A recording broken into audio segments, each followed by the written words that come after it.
रमेश और भूत की कहानी। जंगलों के बीच बसे एक छोटे से गांव में यह एक ठंडी शरद ऋतु की रात थी।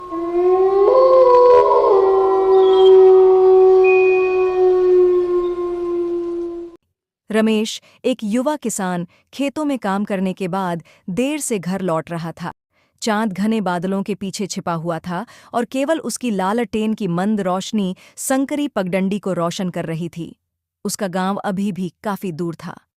जब वह चल रहा था तो अचानक उसे अपने पीछे एक अजीब सी आवाज सुनाई दी, जैसे सूखे पत्तों पर पैरों की आवाज। वह रुका, पीछे मुड़कर देखा, लेकिन कोई नहीं दिखा। उसे अनदेखा करते हुए वह चलता रहा, ये सोचकर कि शायद यह कोई जानवर है। लेकिन पदचिह्न उसके पीछे पीछे आ रहे थे और तेज होते जा रहे थे। रमेश ने अपनी गति तेज कर दी। उसका दिल तेजी से धड़क रहा था और आवाज नजदीक आ रही थी। वह फिर से रुका और मुड़ा, लेकिन फिर भी कुछ नहीं था। पेड़ों के बीच से ठंडी हवा बह रही थी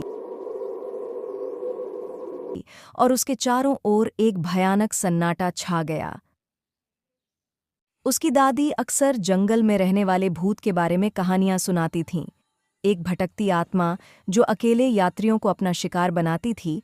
ऐसा कहा जाता था कि यह रात में एक छाया या कभी-कभी एक ठंडी फुसफुसाहट के रूप में दिखाई देती थी। रमेश ने उन कहानियों पर कभी विश्वास नहीं किया अब तक। अचानक लालटेन टिमटिमाई और बुझ गई,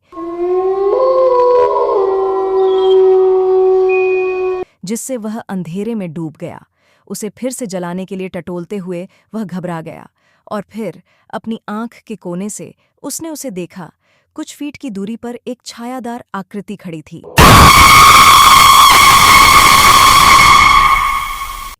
अंधेरे में उसकी आंखें चमक रही थीं और हवा में एक अप्राकृतिक ठंड भर गई थी। कौन है? रमेश चिल्लाया। उसकी आवाज कांप रही थी। कोई जवाब नहीं था, केवल एक धीमी कर्कश हंसी थी।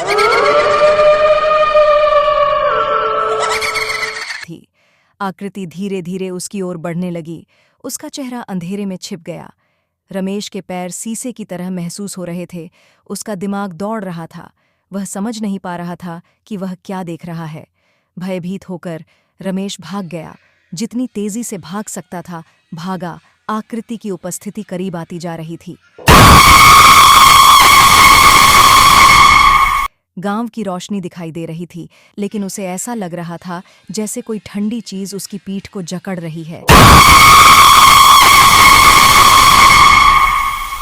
उसे छाया में खींच रही है।